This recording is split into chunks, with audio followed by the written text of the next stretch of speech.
łosie, sowy i to i tamte. Dzień dobry, cześć, nazywam się Piotr Chorzela i opowiadam o lesie. A dzisiaj będzie o spotkaniu z łosiem i o tym, jak czytać jego zachowanie, by spotkanie nie stało się niebezpieczne. Będzie o zrzutach i o tym, w jaki sposób te zrzuty się odcinają, a później spojrzymy w górę, bo spotkałem tam taką jedną. Zacznijmy może od rzeczonych łosi. Łoś jest największym przedstawicielem jeleniowatych. Dorosły osobnik może ważyć między 300 a 400 kg, choć zdarza się, że ważą pół tony i więcej. Łoś, to jest byk, ona łoś to jest łosza albo klępa, ty klępo. Ono to ciele albo łoszak. No i łosie jest coraz łatwiej w Polsce spotkać, bo mamy ich coraz więcej. W roku 2000 było ich raptem 2000, a już 20 lat później mamy około 30 000 łosi w Polsce. To jest naprawdę bardzo, bardzo duży wzrost. W okolicy, w której się wychowywałem, na Pomorzu, nigdy nie widziałem łosia. Ale jego liczebność rośnie, on się rozchodzi coraz dalej. No i już 2 lata temu widziałem pierwsze tropy łosia, a kolega widział młodego byczka. Jeszcze kilka razy słyszałem o obecności gdzieś tam łosia w naszych okolicach, ale on się nie zatrzymał, tylko gdzieś podrałował, pospacerował dalej. Kwestią czasu jest, kiedy za domem też mi zamieszkają. Uogólniając, spokojnie można stwierdzić, że łosie wędrują ze wschodu, z północnego wschodu na zachód, południowy zachód. I coraz częściej tam się też będą pojawiać.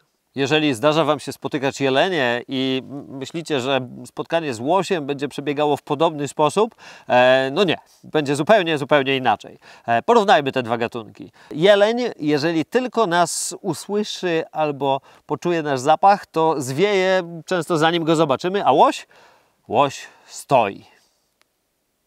Jeleń, gdy tylko nas zobaczy naszą sylwetkę albo jakiś ruch zwieje, a łoś stoi. Ewentualnie powoli się przemieści. Jelenie są bardzo płochliwe i zupełnie nie są groźne, a łoś potrafi być groźny. Łosie, podobnie jak dziki, nie ganiają ludzi po to, żeby ich obić czy zjeść, nie polują na nas, ale potrafią się wkurzyć, jak jesteśmy natrętni. Jak się zorientować, że jesteśmy natrętni? No, w przypadku dzika bywa to trochę trudne, no bo czasem taki dzik siedzi gdzieś tam pod gałęziami świerkowymi albo w jakimś innym gąszczu. Natomiast łoś to wielki zwierzak. On w kłębie potrafi mierzyć ten 1,80 m. Ciężko mu się ukryć i ciężko go przegapić. Na całe szczęście po zachowaniu i dzika, i łosia można się zorientować, co mu chodzi po głowie, no i jak powinniśmy zareagować. O dzikach już opowiadałem w innym filmie, natomiast teraz pokażę Wam znaki ostrzegawcze łosia. Jeżeli widzicie, że łoś spuścił łeb, położył uszy po sobie, postawił szczecinę na grzbiecie, wbił w Was spojrzenie i idzie w Waszą stronę, to znaczy, że należy się spokojnie wycofać, nie podchodzić. Ogólnie najlepiej nie podchodzić bliżej niż na te kilkadziesiąt metrów. Łoś jest duży i można go spokojnie obejrzeć z dystansu. A moje ostatnie spotkanie z łosiem wyglądało tak. Poszedłem do lasu, spotkałem łosia. On się na mnie gapi, ja się na niego gapię. Trwało to z 5 minut, łoś polazł, no i ja polazłem. Przeszedłem 100-200 metrów, zadzwonił do mnie telefon. Odebrałem, chodzę w kółko po patykach, wszystko trzaska, robiłem mnóstwo hałasu, zabrałem rzeczy, no i stwierdziłem, że pójdę z 1-2 km dalej na łąkę, może wyjdą jeszcze jelenie. Przeszedłem 20-30 metrów, patrzę, stoi łoś i się gapi. Może uznał, że go ten krzak zasłania, gapi się. No więc ja po cichu zrobiłem jedno zdjęcie, drugie zdjęcie. On się gapi. Rozstawiłem statyw, zacząłem nagrywać filmy. On się gapi. Po kilku minutach stwierdził, że pójdzie. No i poszedł. 20 metrów. Rozstawiłem znowu statyw, zrobiłem kolejne nagrania. Wszystko trwało pewnie z pół godziny, po czym poczłapał. Spotkaliście kiedyś łosie? Jeżeli tak, napiszcie mi, w jakim województwie, albo w komentarzach, albo tutaj, gdzie na bieżąco relacjonuję te moje wyjścia w teren. Zmiana tematu. Czas na zrzuty. Często pytacie mnie, czy je zbieram. No, jak idę po lesie i widzę, że leży, to podnoszę, czyli zbieram.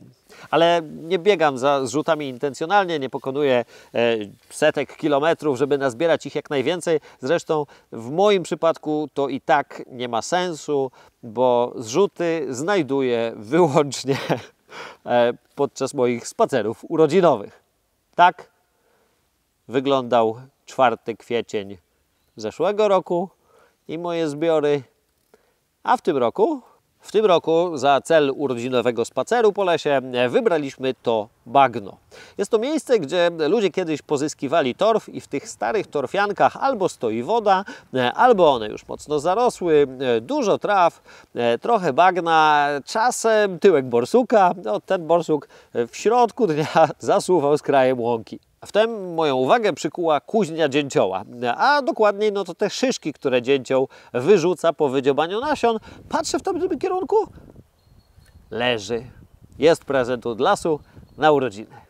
Nie jest to może przesadnie imponująca tyka, raptem 8, ale nawet taki zrzut mnie cieszy z tego względu, że ja zwykle mało ich znajduję, a to dlatego, że moim celem wyjść w teren jest podglądanie zwierzaków i mój wzrok oscyluje mniej więcej no, na tejże wysokości. Nie patrzę pod nogi. W rykowisko zdarza mi się rozdeptywać prawdziwki, mimo że jestem grzybiarzem, zawsze zły jestem, że rozdeptałem, ale jak wyszukuję gdzieś tam jelenie między drzewami, no to nie da się patrzeć jednocześnie tu i tam. Jeszcze tego samego dnia wybraliśmy się do lasu podglądać jelenie. Idziemy, zbliżamy się do łąki, a do tej łąki przylega taki stary las, w którym to jelenie, jak się obudzą w miejscach noclegowych, zatrzymują się po drodze na łąkę, żeby coś tam skubnąć. No i zbliżamy się do tego starego lasu, wypatrujemy między drzewami, czy nie ma gdzieś jeleni, zanim one wypatrzą nas i się przestraszą. Tak się skradamy, w pewnym momencie coś mnie podkusiło, patrzę pod nogi i aż podskoczyłem. Jest! Bardzo ładny zrzut. No i wyobraźcie teraz sobie, że jesteście jeleniem i musicie nosić coś takiego na głowie. Macie 2, z jednej i z drugiej strony. Wszystko jest ciężkie, ale w miarę równomiernie ułożone, no i tak sobie ćwiczycie ten kark. No ale w pewnym momencie to Wam odpada. Jak Wam odpadnie, to zostaje Wam tylko jedna strona. Kark Was zaczyna boleć, krzywo Wam, więc no co robicie? No nie chodzicie tak zbyt długo, tylko albo się otrzepiecie, albo uderzycie o drzewo tą drugą tyką, żeby też odpadła, żeby wygodniej było. No i tak większość byków robi. Dlatego, wiedząc o tym, zaczęliśmy chodzić po okolicy i szukać drugiej tyki. Nie minęło 3 minuty, gdy Marta krzyknęła, że ma. Podeszła do korony drzewa, gdzie ten byk musiał się schylić, żeby skrobać korę, no i tam zgubił tę tykę. Prawdopodobnie jak się schylał, to ta mu odpadła najpierw, później przeszedł 20 metrów, uderzyło drzewo, odpadła mu druga, no i w ten sposób mamy parę. A skąd wiadomo, że obie tyki tworzą wieniec, który należał do jednego byka? No jest tutaj kilka wskazówek. Najpierw spojrzałbym na pokrój. No one wyglądają ogólnie rzecz biorąc podobnie. Są tej samej wielkości, mniej więcej tej samej wagi, choć to może być mylące, bo czasami jelenie mają bardzo różne tyki. Więc co dalej? No dalej przyjrzałbym się różom.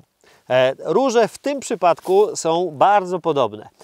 A dalej jakimś cechom charakterystycznym. I ten byk, ten wieniec jest o tyle super, że ma bardzo wyraźnie podobne oczniaki, czyli te odnogi, które są nad okiem. One są mocno nietypowe. Jak spojrzycie na ten zrzut, który znaleźliśmy wcześniej, on tutaj ma taki klasyczny oczniak, wygięty do góry trochę, a ten jest taki trochę pofalowany. I jedna i druga tyka ma go w tym samym kształcie, więc to na 99% jest ten sam byk. A to jest dowód finalny na to, że obie tyki należą do tego samego byka.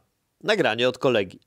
Byk, który nosił to poroże w zeszłym sezonie, Nazywany jest dziesiątakiem jednostronnie koronnym.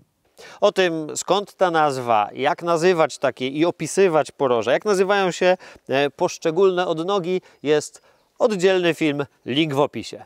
A teraz opowiem Wam na szybko o tym, w jaki sposób to się dzieje, że w ogóle takie poroże odpada. Wszystkie jeleniowate, łosie także, co roku gubią poroża i co roku budują nowe. Oczywiście w przypadku jeleni, łosia, saren mówimy tutaj o samcach. Samice nie mają poroży.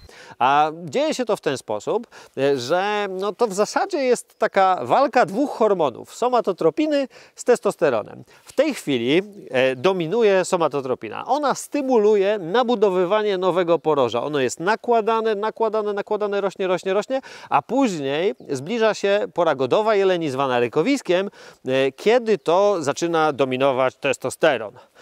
No i wtedy poroże przestaje rosnąć, byki zdzierają tę taką skórę, która była mocno ukrwiona, pozwala nabudować poroże, no i poroża są gotowe do walki o samice, o łanie tak zwane. Później testosteron znowu zaczyna przegrywać z somatotropiną, no i na początku roku kość, która znajduje się pod porożem, ta co wyrasta z czaszki, taka podstawka zwana możdżeniem, zaczyna się tutaj w miejscu styku rozkładać. Tworzy się tak zwana warstwa demarkacyjna, no i ta osłabiona kość w końcu jest na tyle osłabiona, że pod ciężarem czy po jakimś lekkim potrąceniu to poroże odpada. Możecie je znaleźć w lesie. Zbieranie w Polsce jest jak najbardziej legalne, dopóki poroża nie znajdujecie wraz z głową byka. W tej sytuacji to trzeba zgłaszać lokalnym leśnikom. Dokładną procedurę postępowania w takim przypadku znajdziecie w filmie z zeszłego roku o śmierci. Ten byk w przyszłym roku będzie miał większe poroże, w następnym jeszcze większe. Gdzieś tak do 12-13 roku życia, 14 czasem, to poroże z roku na rok nakładane jest coraz większe i większe, a po przekroczeniu tej granicy coraz mniejsze i mniejsze. Czasami można natrafić też na taki zrzut, a w zasadzie zrzucik. On jest wyraźnie zdeformowany, a powodem tego może być albo choroba, albo ten byk po prostu, jak mu rosło poroże, jeszcze było miękkie, to przywalił, uszkodził, no i wyrosło jak wyrosło. Druga tyka może być zupełnie inna. Ja wiem, jaka jest druga tyka. Spójrzcie na to nagranie. Tutaj on sobie całkiem nieźle radzi w sparingu z kolegą. A czy jest mu źle? No, spójrzcie na to nagranie, które dostałem od kolegi. Nie wygląda na specjalnie nieszczęśliwego. A teraz będzie o sowie. Wracałem z łąki. Z podglądania jeleni była już szarówka. To była ta łąka, gdzie kilka lat temu słyszałem to up, czyli włochatkę. No i wracam. W pewnym momencie słyszę taki dźwięk w oddali, zacząłem się zbliżać ku niemu, wszedłem w taką kępę starych sosen, patrzę, siedzi. Rozstawiłem statyw, wtedy powstało to nagranie i to zdjęcie. Mało widać, ale jak je podciągniecie, to widać od razu, że to jest suweczka. No i tam siedzę, podglądam ją. W pewnym momencie zeskoczyła z tego konara i wylądowała niedaleko mnie, jakieś 1,5 metra może ode mnie. Pytacie, czy się przestraszyła? No chyba niespecjalnie, bo usiadła tyłem do mnie. Posiedziała jakąś minutę, może 2, no i poleciała na następny konar.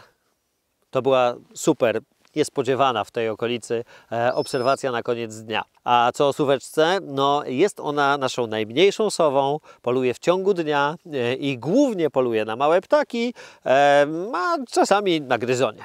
Jak pisze mój ulubiony autor, profesor Sokołowski, suweczka zdobycz skubie tak dokładnie, jak to robią dzienne ptaki drapieżne.